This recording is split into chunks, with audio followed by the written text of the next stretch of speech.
நாம் பட்டாசு வெடிப்பது தமிழ் பண்பாட்டில் இருந்ததல்ல, அது சீன பண்பாடு. ஆனால் அது எப்படி நம்ம தீபாவளி வரை வந்துச்சு தெரியுமா? இதோ அதன் சுவாரஸ்யமான கதை. உப்பை அள்ளி நெருப்பில் போட்டால் அது சடசடவென வெடிக்கும். இதிலிருந்துதான் பட்டாசு கண்டுபிடிப்பு. பொட்டாசியம் நைட்ரேட், கரி, கந்தகம் இணைந்து உருவானது சீன பட்டாசு. சாங் பேரரசு காலத்தில் லீடியான் என்ற பௌத்த துறவியால் இது கண்டறியப்பட்டது. அவர் வாழ்ந்தது லியூயாங் நகரில். இன்று உலகின் பட்டாசு தாயகம் அதுதான்.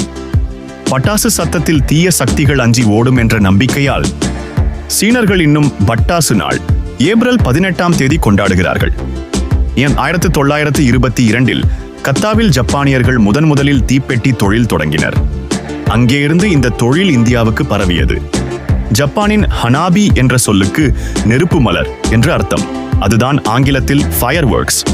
1899 நடந்த சிவகாசி கலவரம் மக்களின் வாழ்க்கையை மாற்றியது. சிலர் கல்கத்தாவுக்கு போய் தீப்பெட்டி தொழிலை கற்றுக்கொண்டு வந்தனர். 1928 சிவகாசியில் முதல் தொழிற்சாலை அமைக்கப்பட்டது.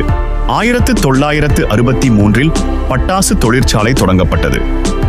முதல் தயாரிப்பு ஒற்றை வெடி, அதுவே பிஜிலி. பின்னர் அதே சீனி வெடி ஆனது. கிபி 904 சீனர்கள் ராக்கெட் போல பட்டாசு பயன்படுத்தினார்கள். இன்று பச்சை பட்டாசுகள் காற்று மாசை குறைக்க பயன்படுகின்றன. தீபாவளி சமண மதத்தின் மகாவீரர் நினைவு நாள் என்றும் சொல்லப்படுகிறது.